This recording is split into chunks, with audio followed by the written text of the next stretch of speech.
Chapter 32. The treasure hunt. The voice among the trees.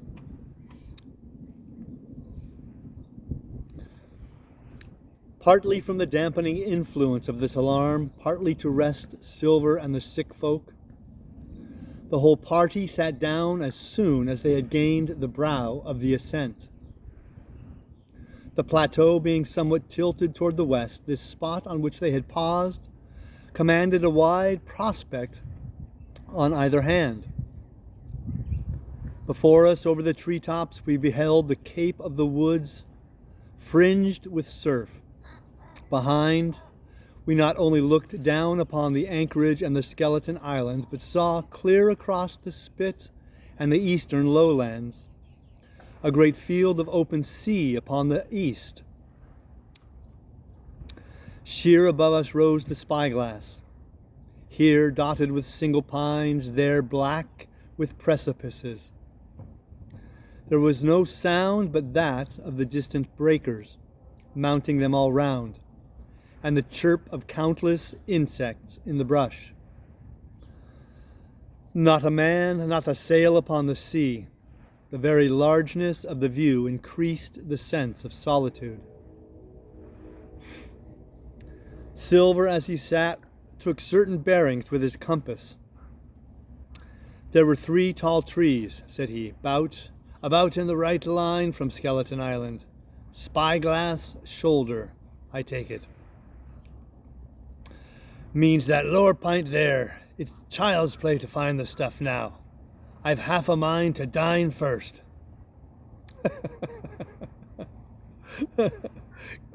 Grab a quick snack.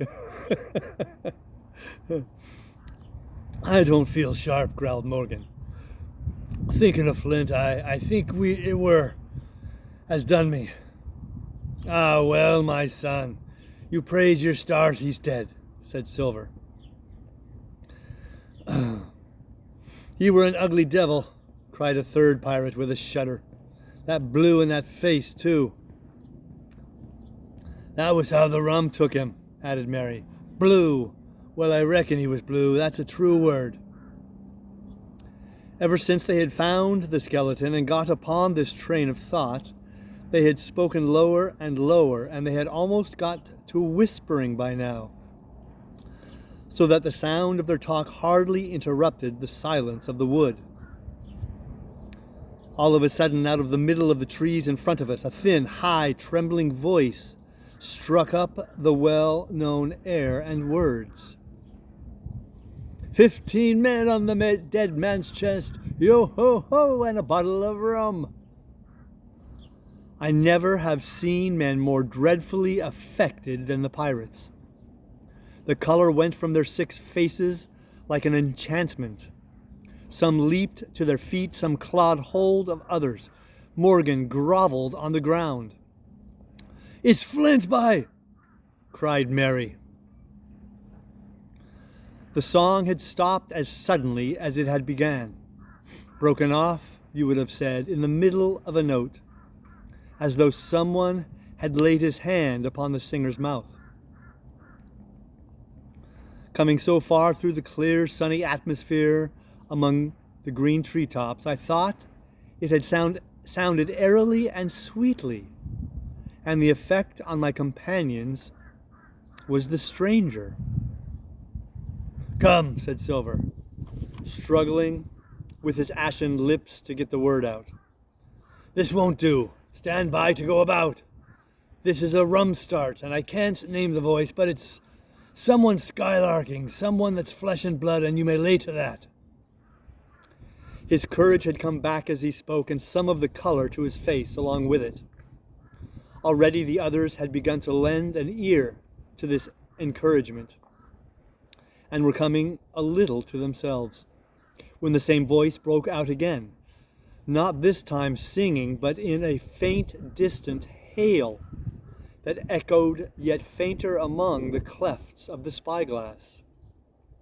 Darby McGraw, it wailed, for that is the word that best describes the sound. Darby McGraw! Darby McGraw! Again and again and again. and then rising a little higher, and with an oath that I leave out, "Fetch aft the rum, Darby!" The buccaneers remained rooted to the ground, their eyes starting from their heads.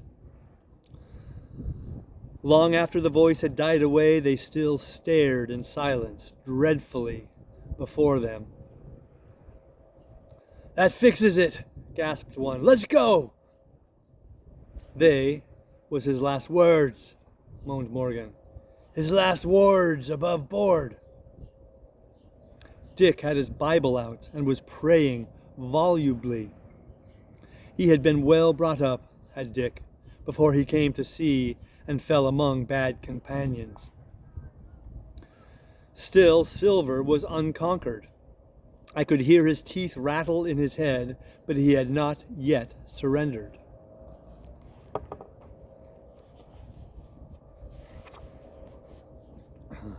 "Nobody in this here island ever heard of Darby," he muttered. "Not one but us that's here." And then, making a great effort, "Shipmates," he cried, "I'm here to get that stuff, and I'll not be beat by man nor devil. I never was feared of Flint in this life, and by the powers I'll face him dead. There's 700,000 pound, not a quarter of a mile from here. Why did ever a gentleman of fortune show his stern to that much dollars? For a boozy old seaman with a blue mug, and him dead too." But there was no sign of reawakening courage in his followers. Rather, indeed, a growing terror at the irreverence of his words. "Belay there, John," said Mary. "Don't you cross a spirit." And the rest were all too terrified to reply. They would have run away severely had they dared. But fear kept them together, and kept them close by John, as if his daring helped them. He, on his part, had pretty well fought his weakness down.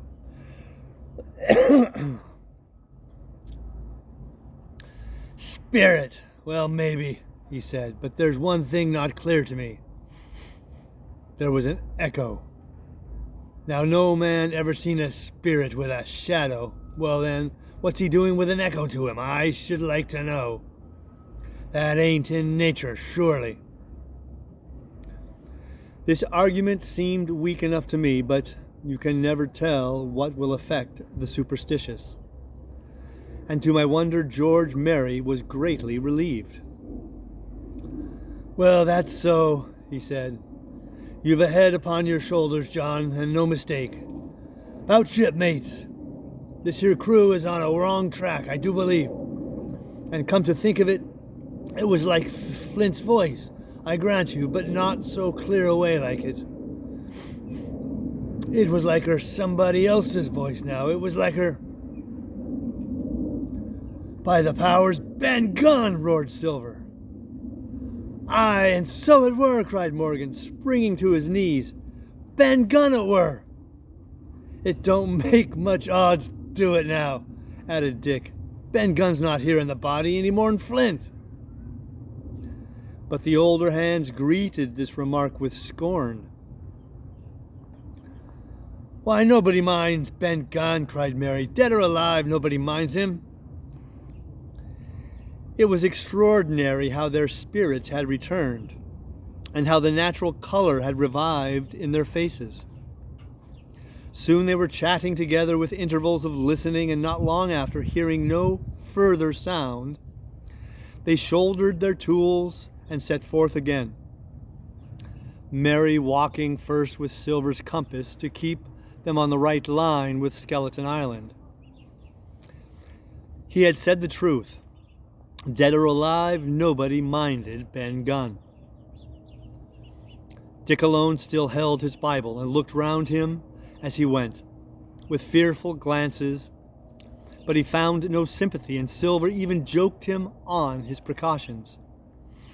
"I told you," said he, "I told you you had spiled your Bible.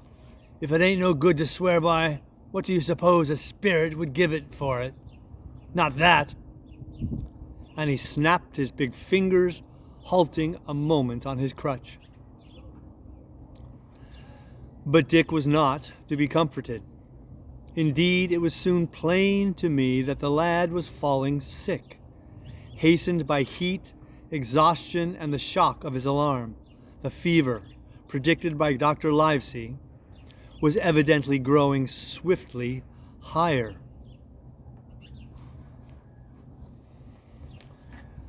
It was fine open walking here upon the summit. Our way lay a little downhill, for as I have said, the plateau tilted toward the west.